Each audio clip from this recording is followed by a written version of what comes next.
Hello ಆಯುರ್ ಸಿದ್ಧಿಯಿಂದ ಇವತ್ತು ನಾವು ಅಡಿಗೆ ಮನೆಯಲ್ಲಿ ಎಲ್ಲರ ಮನೆಯಲ್ಲೂ ಸಾಮಾನ್ಯವಾಗಿ ಇರುವಂಥ ಒಂದು ಪದಾರ್ಥ ಅಂದರೆ ನಮ್ಮ ಒಗ್ಗರಣೆ ಡಬ್ಬಿಲಿರೋ ಜೀರಿಗೆ ಇದ್ರ ಬಗ್ಗೆ ಮಾತಾಡ್ತಾ ಇದ್ದೀನಿ ನಾನು.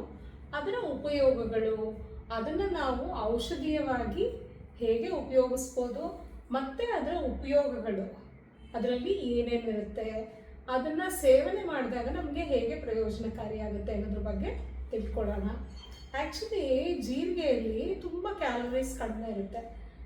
ಹೇಗೆ ಅಂತಂದರೆ ಟೋಟಲ್ ಫ್ಯಾಟ್ ತುಂಬ ಕಡಿಮೆ ಇರುತ್ತೆ, ಆಮೇಲೆ ಕೊಲೆಸ್ಟ್ರಾಲ್ ಇರೋದೇ ಇಲ್ಲ, ಸೋಡಿಯಂ ಸ್ವಲ್ಪ ಮಟ್ಟಿಗಿರುತ್ತೆ, ಮತ್ತು ಇದರಲ್ಲಿ ಪೊಟ್ಯಾಷಿಯಮ್ ಮತ್ತು ಮೆಗ್ನೀಷಿಯಮ್ ತುಂಬ ಹೆಚ್ಚಾಗಿರುತ್ತೆ.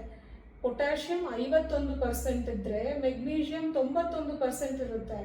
ಇವಾಗ ಮೆಗ್ನೀಷಿಯಮ್ಮು, ಪೊಟ್ಯಾಷಿಯಮ್ ಆಗಲಿ, ಐರನ್ ಆಗಲಿ, ಕ್ಯಾಲ್ಶಿಯಮ್ ಆಗಲಿ ನಮ್ಮ ದೇಹಕ್ಕೆ ಎಷ್ಟು ಪೂರೈಸ್ಲಿಕ್ಕೆ ಬೇಕೋ ಅದೆಲ್ಲನೂ ಪೂರಕವಾಗಿ ಜೀರಿಗೆನಲ್ಲಿ ನಮಗೆ ಸಿಗುತ್ತೆ.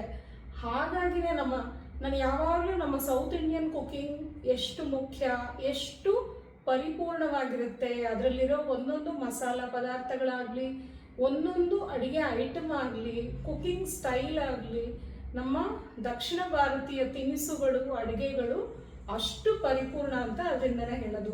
ನಾವು ಹೆಚ್ಚಾಗಿ ಜೀರಿಗೆಯನ್ನು ಬಳಸ್ತೀವಿ ಅಲ್ವಾ? ಹಾಗಾಗಿ ಅದರ ಉಪಯೋಗಗಳು ನೋಡಿ.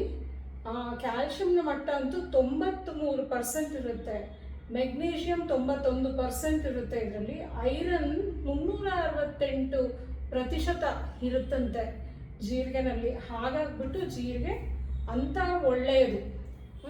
ಇವಾಗ ನ್ಯೂಟ್ರಿಷನ್ ವ್ಯಾಲ್ಯೂ ಬಗ್ಗೆ ತಿಳ್ಕೊಂಡ್ವಿ. ಇವಾಗ ಆಯುರ್ವೇದಿಯ ಗುಣಗಳು ಜೀರಿಗೆದು ಹೇಗೆ ಅಂತಂದರೆ, ಕಾಮನ್ ಆಗಿ ನಮ್ಮ ಜೀವನದಲ್ಲಿ ನಮಗೆ ಅರ್ಥ ಆಗುವಂಥದ್ದು ಮಾತ್ರ ಹೇಳ್ತೀನಿ ನಾನು. ಯೂಶಲಿ ಜೀರಿಗೆ ತ್ರಿದೋಷಹರ. ಹೇಗೆ ಅಂದರೆ ವಾತ ಪಿತ್ತ ಕಫವನ್ನು ಬ್ಯಾಲೆನ್ಸ್ ಮಾಡಲಿಕ್ಕೆ ನಮ್ಮ ದೇಹಕ್ಕೆ ತುಂಬ ಚೆನ್ನಾಗಿ ಸಹಾಯ ಮಾಡುತ್ತೆ.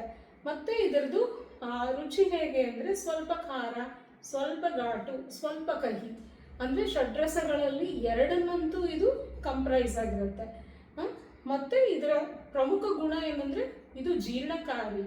ಪ್ರತಿಯೊಂದು ವಸ್ತು ಇದರ ಜೊತೆ ಸೇವನೆ ಮಾಡಿದಾಗ ಚೆನ್ನಾಗಿ ನಮಗೆ ಜೀರ್ಣವಾಗಿ ಅದರಲ್ಲಿರೋ ನ್ಯೂಟ್ರಿಯೆಂಟ್ಸ್ ಆಗಲಿ, ವಿಟಮಿನ್ಸ್ ಆಗಲಿ ಎಲ್ಲನೂ ನಮ್ಮ ದೇಹ ಅಬ್ಸಾರ್ಬ್ ಮಾಡ್ಕೊಳ್ಳಿಕ್ಕೆ ಇದು ತುಂಬ ಚೆನ್ನಾಗಿ ಸಹಾಯ ಮಾಡುತ್ತೆ. ಮತ್ತು ತ್ರಿದೋಷಗಳಲ್ಲಿ ಇದು ಪಿತ್ತವನ್ನು ಕಡಿಮೆ ಮಾಡಲಿಕ್ಕೆ ತುಂಬ ಚೆನ್ನಾಗಿ ಸಹಾಯ ಮಾಡುತ್ತೆ.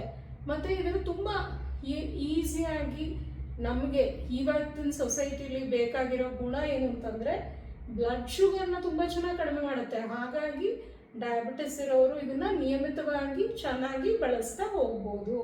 ಮತ್ತು ಇದರದ್ದು ಇನ್ನೊಂದು ಸ್ಪೆಷಲ್ ಗುಣ ಏನು ಅಂತಂದರೆ, ಪ್ರೆಗ್ನೆನ್ಸಿಲಿ ಡೆಲಿವರಿಗೆ ಹೋಗೋ ಮುಂಚೆ ಇದರದ್ದು ಕಷಾಯ ಮಾಡಿಕೊಡ್ತಾರೆ.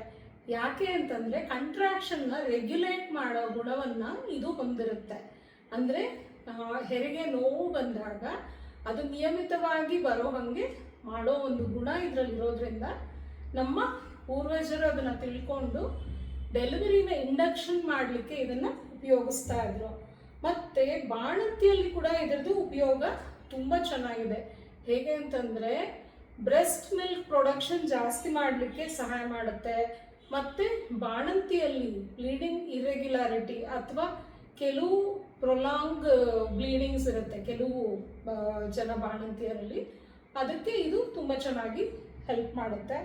ಮತ್ತು ಬಾಣಂತಿಯಲ್ಲಿ ನೀರು ಸೇರಿರೋದನ್ನು ಒಣಗಿಸ್ಲಿಕ್ಕೆ ದೇಹದಲ್ಲಿ ಇದು ತುಂಬ ಹೆಲ್ಪ್ಫುಲ್ ಆಗಿರುತ್ತೆ. ಹಾಗೆಯೇ ಬಾಣಂತಿಯಲ್ಲಾಗೋ ಹಾರ್ಮೋನುಗಳ ವ್ಯತ್ಯಾಸವನ್ನು ಕೂಡ ಇದು ಚೆನ್ನಾಗಿ ಕಡಿಮೆ ಮಾಡುತ್ತೆ, ಕರೆಕ್ಷನ್ ಮಾಡುತ್ತೆ. ಮತ್ತು ಇದರ ಕಾಮನ್ ಉಪಯೋಗಗಳಲ್ಲಿ ಒಂದು ಅಂತಂದರೆ ಸ್ಕಿನ್ನ, ಅಂದರೆ ಚರ್ಮದ ಎಂಥದೇ ಕಾಯಿಲೆ ಇರುವಾಗಲೂ ಜೀರಿಗೆಯನ್ನು ಚೆನ್ನಾಗಿ ಉಪಯೋಗಿಸ್ತಾ ಬಂದಾಗ ಅದರಲ್ಲಿ ಅಲರ್ಜಿಕ್ ರಿಯಾಕ್ಷನ್ಸ್ ಆಗಲಿ, ಮತ್ತು ಕಡಿತಗಳಾಗಲಿ, ಆಮೇಲೆ ಗಂಧೆಗಳಾಗೋದಾಗಲಿ, ರಕ್ತ ದೋಷದಿಂದ, ಪಿತ್ತ ಮತ್ತು ರಕ್ತದ ಪ್ರಭಾವದಿಂದ ಚರ್ಮದಲ್ಲಿ ಆಗೋ ವ್ಯತ್ಯಾಸಗಳನ್ನ ಇದು ಚೆನ್ನಾಗಿ ಕಡಿಮೆ ಮಾಡುತ್ತೆ. ಮತ್ತು ಶೀತ, ಕೆಮ್ಮು, ನೆಗಡಿ ಈ ಥರದ್ದಾದಾಗ ಕೂಡ ಇದರ ಉಪಯುಕ್ತತೆ ತುಂಬ ಇರುತ್ತೆ. ಇದು ಜೀರಿಗೆಯ ಕೆಲವು ಉಪಯೋಗಗಳನ್ನ ನಾನು ಹೇಳಿದ್ದೀನಿ. ಇನ್ನೂ ತುಂಬ ಉಪಯೋಗಗಳಿದೆ. ಇದನ್ನ ಹೇಗೆ ಅಂತಂದರೆ ತುಂಬ ನೆಗ್ಲೆಕ್ಟೆಡ್ ಅಥವಾ ಇಗ್ನೋರ್ಡ್ ಹರ್ಬ್ ಅಂತ ನಾನು ತಿಳ್ಕೊಂಡಿದ್ದೀನಿ. ಹಾಗಾಗ್ಬಿಟ್ಟು ಇದರ ಉಪಯೋಗ ನಿಮಗೆಲ್ಲ ಚೆನ್ನಾಗಿ ಗೊತ್ತಾದರೆ ಇನ್ನು ಹೆಚ್ಚು ಹೆಚ್ಚು ಅದರ ಉಪಯೋಗಗಳನ್ನ ನೀವು ಮಾಡಿ ಅದರ ಉಪಯೋಗಗಳನ್ನ ಪಡ್ಕೋತೀರಾ ಅನ್ನೋದಕ್ಕೋಸ್ಕರ ಚಿಕ್ಕದಾಗಿ ಅದರ ಬಗ್ಗೆ ಒಂದು ವಿಡಿಯೋ ಮಾಡಿದ್ದೀನಿ. ಇದು ಎಲ್ಲರಿಗೂ ಉಪಯೋಗ ಆಗುತ್ತೆ ಅಂದ್ಕೊಂಡಿದ್ದೀನಿ. ಇದೇ ರೀತಿ ನಿಮಗೆ ಬೇರೆ ಇನ್ಯಾವುದಾದ್ರೂ ಮನೆ ಬಳಕೆ ಪದಾರ್ಥಗಳ ಬಗ್ಗೆ ಹೆಚ್ಚು ಹೆಚ್ಚು ವಿವರಗಳು ಬೇಕು ಅಂತಂದರೆ ಆಯುರ್ಸಿದ್ಧಿಯನ್ನು ಸಂಪರ್ಕಿಸಿ. Thank you.